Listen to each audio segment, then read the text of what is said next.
और देवर में बहस होता है। मतलब लड़के जो जीजा जी हैं हमारे, उनके भाई साहब से और हमारी जो दीदी उनकी जो बहन है उनसे। तो लड़की पक्ष से बोलते हैं लोग कि सोना पवला सिकड़ी पवला,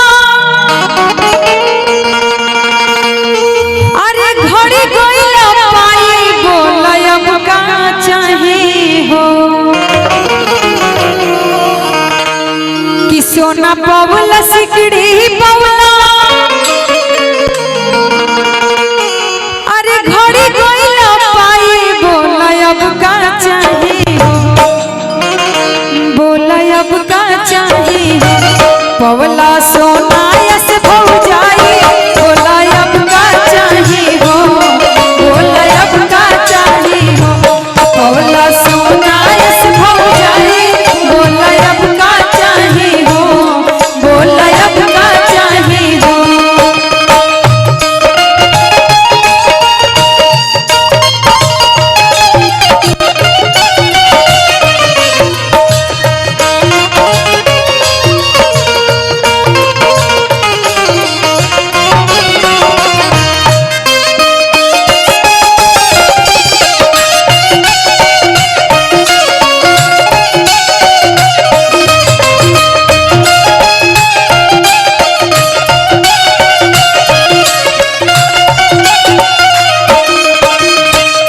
देखिए लड़के के भाई का रिप्लाई आता है, तोहरी ऐसे रूप वाली गोरी मत वाली हमके बीबी चाहिए ना, तोहरी ऐसे रूप वाली गोरी मत वाली हमके बीबी चाहिए ना, हमके साली चाहिए भौजी संगवा एक साली, हमके पीरी चाहिए ना, हमके पीरी चाहिए ना, भौजी संगवा एक साली, हमके पीरी चाहिए ना, हमके पीरी चाहिए ना।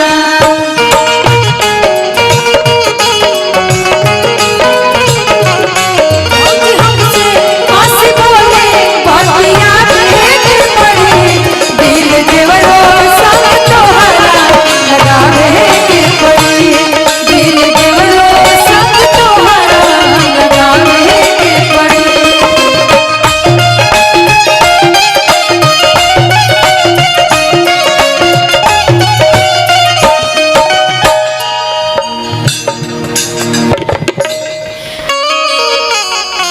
अब देखिए जब शादी वादी होता है, आंटी जी सुनिए, आंटी जी यहाँ जितने लोग हैं सुनिए, देखिए पहले के जमाना रहे कि जब लड़का लड़की के शादी ब्याह होते रहे तब फोटोए देख के माइयो न जाते रही, चाचियो न जाते रहे, बाबूजी जाते रहे ना ठीक करके आ जाते रहे लोग, फोटोए ना लोग देखते रहे। लेकिन आज के जमाना में पूरा खानदान देख लेता।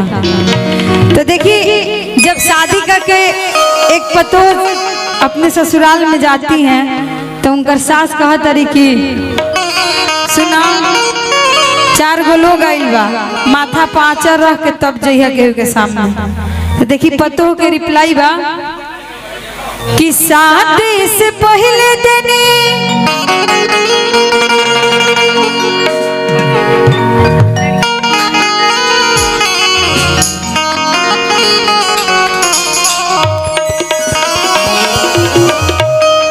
फूफा जी के टाइम आई थोड़ा सा,